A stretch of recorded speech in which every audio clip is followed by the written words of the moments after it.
Hi, it's Mayor Walter Sendzik from the City of St. Catharines, and welcome to Our Home with Mayor Sendzik. I want to thank you for taking the time to join us today as we head into the holiday season.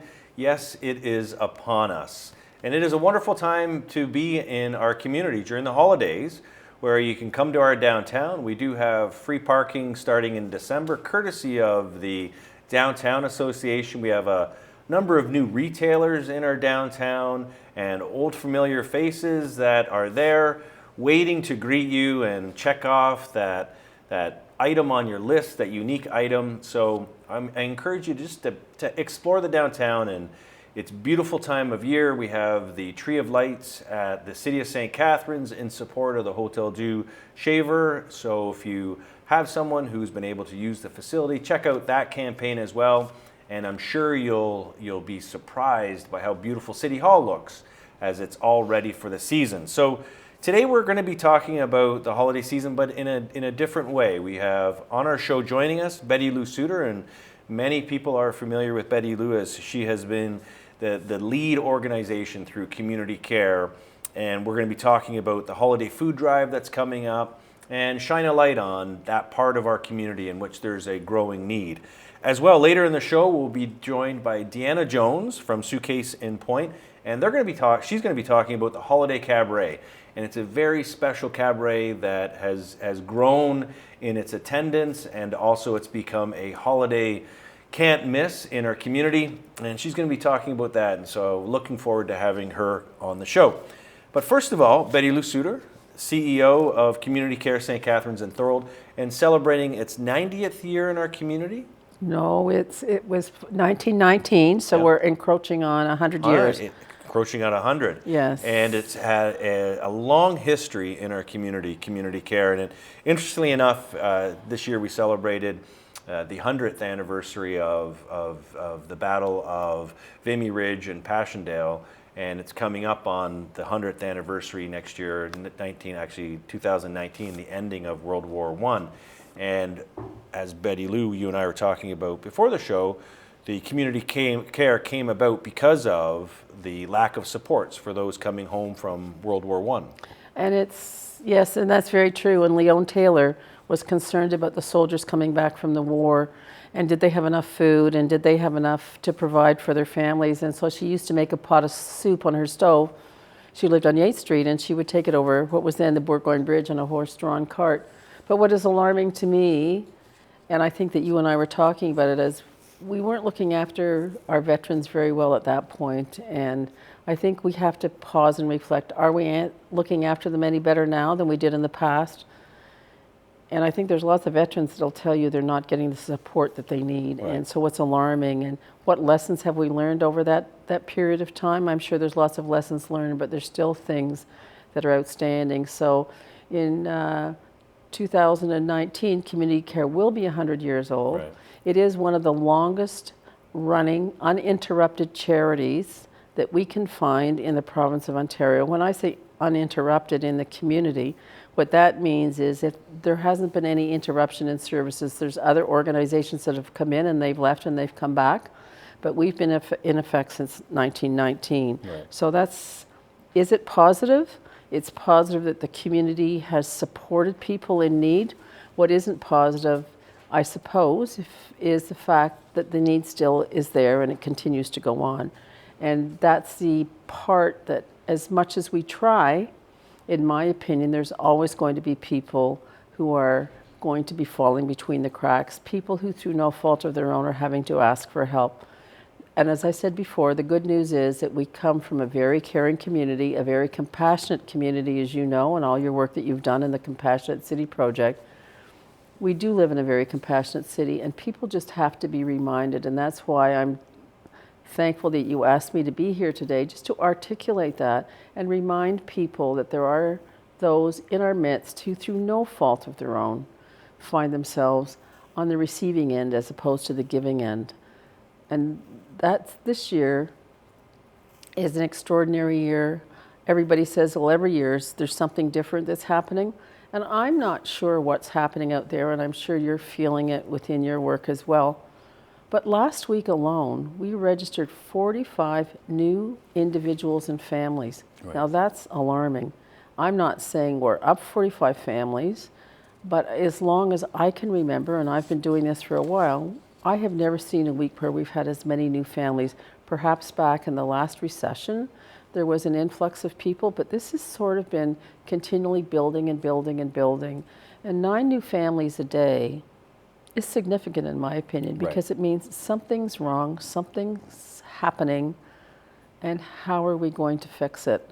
Are we going to fix it? Probably never fix it to the degree that we would like to, but we have to be able to understand what their issues are, not to be judgmental, give what we can to help. Because if we all gave a little bit, no one would have to give a lot, and we would have a much better feeling amongst some of the people who struggle. And I think that's the important part of the holiday, the holiday event, the Great Holiday Food Drive that we have in our community. It's an opportunity not just for the opportunity to give as a community member, but it's also a chance to provide that level of education, because as we've talked a lot about, poverty is a very complex issue. Wrapped into that cycle of poverty is mental addiction. It's abuse. Absolutely. There's mental health issues that when you start to look at where people are finding their challenges, it's not as simple as, well, can't they just go get a job? And that used to be the old refrain of, why can't they just get a job? And what we've come to understand more, and largely due to your leadership and a lot of other people that are working in this field, which is a challenging field. You're on the front lines, and I think that's what a lot of the viewers have to understand, is that Betty-Lou and her team, they're on the front lines of interacting with folks in our community that have challenges that many of us could never comprehend. And the holiday food drive is another vehicle to talk about it. And create the awareness and make people understand that, but by the grace of God, we've heard many times, it can happen to all of us. There's lots of times in our lives that we're one paycheck away from finding ourselves to be on the receiving end as opposed to the giving end. And I think the wonderful part about the Great Holiday Food Drive, it brings the community together. And last year we had to move, and we were very grateful that City Hall invited us down to City Hall to do it, and we were so thrilled with that. And because of safety issues, we're going back to City Hall again this year, which is kind of exciting. But I always think of the people that come by, and there's a gentleman that comes by every year, and he rolls down the window in his truck and he hands out this little brown envelope, and in that brown envelope that he's been to the bank are 10 $100 bills. And he says, I needed community care once. I don't want any thank you. I don't want anybody to know who I am. But there we are. Yeah. And so last year I was concerned, and I thought, well, my barometer will be if this guy finds us. Sure enough. Sure enough, halfway through, somebody hands me this little brown envelope, and I had a moment, because I thought, wow, see, he's never forgotten. Right. He knows where we are, and bless him, whoever he is. He always says, no, I needed you. You were there for me. And it doesn't have to be $1,000. Right. I can remember somebody else that came along and brought a bag of food and said, no, you helped me when I needed you. Yeah. Somebody else gave me a $5 bill. My favorite story is a young man who comes over from Toronto every day. He's connected to Bell Media, and he listens to the disc jockeys, and he comes over, and he's visually impaired, totally blind. And Gordy comes over, and he always brings me a box of macaroni and cheese, and it's a wonderful story. And little does he know that box of macaroni and cheese sits on my desk, because it's a reminder to me that here is somebody from far away who has come over because he wants to play a role to make life better for somebody. Right. And he is just the whole spirit of giving is there, and and we have pictures, and he's always there, and it's just amazing. He's just an amazing thing, and so much happens that day. Well, and it's for those who are looking to participate, it's Friday, December 8th at City Hall, on the City Hall property. So we'll have a tent set up. There's going to be a lot of different events taking place, and we're going to talk a bit more about it. But I want to go back. It's what I love about the holiday food drive and other events that community care participate. It's the storytelling, and I think a lot of folks they learn more through the stories than they do necessarily. The statistics are important, and you and I both know the statistics on poverty are increasing in communities, not just in St. Catharines, but in communities largely across Ontario. But it's the stories behind the holiday food drive. It's the young mother who comes in, who registers her family for the giving, which is tough. Absolutely, and it's the grandparents, and I think more and more we're finding grandparents are looking after their children for whatever reason. And I think, as I said earlier, we don't judge people. We don't know what circumstances have brought people to where they are at this particular point in their life, but quite often grandparents, because the families are having difficulties, there's not able to provide in the level that they are. There could be some substance abuse, there could be some mental illness, and the grandparents want to make sure the family unit stays together. So there's people older than me, believe it or not, they're looking after 4 and 5-year-old kids, Right. And having to adjust their whole lifestyle. Those are the ones, but the gratitude on the faces of people are just extraordinary. And you're right, telling the story is very impactful because it's real, Right. it's true, and it is extremely enlightening to see what some people go through.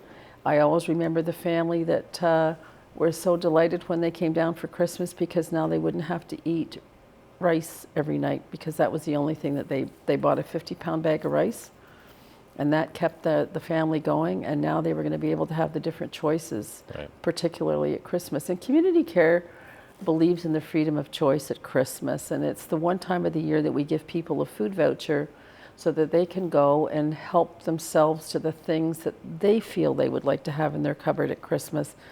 And I think some people don't always buy a turkey, and we give out turkeys when we get turkeys, and we always have a couple of people that come through with turkeys.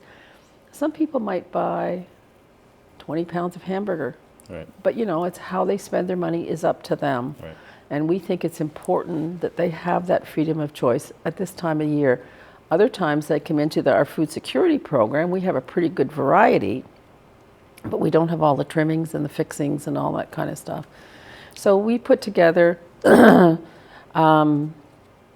these food vouchers, and we're just purchasing them. I just signed off today to purchase them, and I sort of said, I hope the community is going to support me this year, because They will. and I'm sure they will. But we had to buy the food vouchers today, and it's a scary number, and you're always never sure how many people are going to come through the door. Yeah. But last year, over almost 11,000 individuals were helped through our Christmas program, and that's tremendous. And that's because people in St. Catharines have reached out. People in St. Catharines have demonstrated that they know and they understand what it means. They have that compassion, and they have that willingness to give back. Well, and I think that's the holiday food drive, the Great Holiday Food Drive, is a living embodiment of what a compassionate city looks like. You've got the businesses that donate, you got Bell Media that comes to the table, you've got the individual donors in our community, and you have people volunteering their time. And it really is that embodiment of care plus action. Everyone cares for one another, but it's the actionable part. So if you want to get involved, it's Friday, December 8th.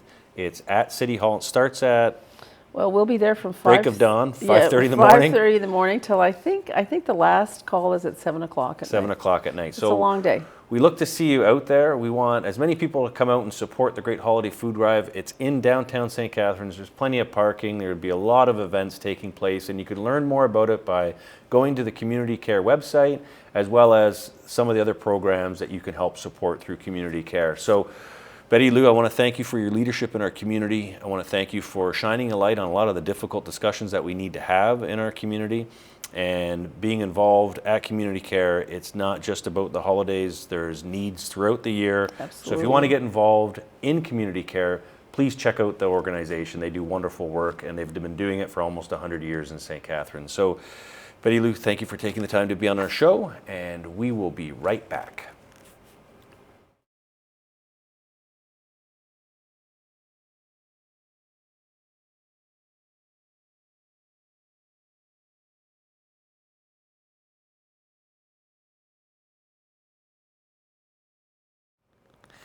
Hi, and welcome back to Our Home with Mayor Sendzik, where we are talking about the holidays and what's going on in St. Catharines during the holidays. And now I'm joined by Deanna Jones from Suitcase in Point, and we're going to be talking about something called a holiday cabaret that's coming up in December. But first, for the viewers at home that may not be familiar, Deanna Jones is co-founder and artistic director of Suitcase in Point Theatre Company, with whom she has created and performed in over 20 original plays, including the Dora Award-nominated Keith Richards one-woman show, which was fantastic. It actually went across the country, which is something that we should be celebrating here in our community, that we have such a rich and vibrant artistic talent in the community, and Deanna, you're one of those. As well as she has been the artistic director of In the Soil Arts Festival, which is celebrating its 10th year in April 2018, and it has become a signature festival in our community, and it attracts people from across Ontario that are coming in to participate in a 3-day arts festival, which is, again, fantastic. In addition to that, so I got a little bit of a bio I'm reading here. Deanna directed the Niagara Arts Centre's Strut Wearable Art Show, and in 2016 she directed Vaudeville, working with hundreds of performers and artists from across Canada. She has a BA in theater from Brock University, so again, it's amazing that we got homegrown talent here in our community. She is trained with One Yellow Rabbit, Upright Citizens Brigade, and City Company. She is part of the ensemble of Tale of a Town, Canada for Toronto-based company Fix It Point, and just returned from a national tour to Fredericton, Yellowknife, and Medicine Hat. You've been across the country on all points that we could talk about. But Deanna, we're here to talk about the Holiday Cabaret, and I must say it is a personal favorite of mine to see what your group is going to perform when it comes to the holidays, because the Holiday Cabaret has become a can't miss event. Nice. And I got to say that it's a can't miss event. So, for those who want to know a bit more about your background, what got you into the arts, and tell us a bit about what motivates you to create things like the Holiday Cabaret. A couple of great questions there. So, Suitcase in Point, the majority of us got to know each other at Brock University. We were all in the same class, really gelled, and really liked working together. So we put together a fringe play for the Toronto Fringe Festival, and from there, we just continued on, and decided to stay in St. Catharines to sort of incubate and create our work. It's been a really great place to do that. And I guess what inspires us to create the comedy stuff for the Holiday Cabaret and other comedy shows throughout the season is we love satire. We love looking at local satire, making fun of ourselves, being able to make comments on what's going on in the world around us, and finding interesting satirical ways, comedic ways to sort of talk about that. Especially, the last couple of years haven't been the best in terms, there's been a lot of different things happening. And that's our way of sort of like dealing with stuff and being able to create conversation. And we also just have a ball together, making each other laugh. So let's dive right into the cabaret, because Sure. the viewers at home, they're going to look and go, what am I going to do for the holidays? There's some great stuff that happens at the FirstOntario Performing Arts Centre, and in terms of shows that come from abroad that come in here, whether it be a couple of that I can off the top of my head, or actually John McDermott. Someone like that comes in and does an annual Christmas event. But the Holiday Cabaret, it's homegrown, local, and you mentioned the word comedy. So describe the cabaret for someone who's never been there.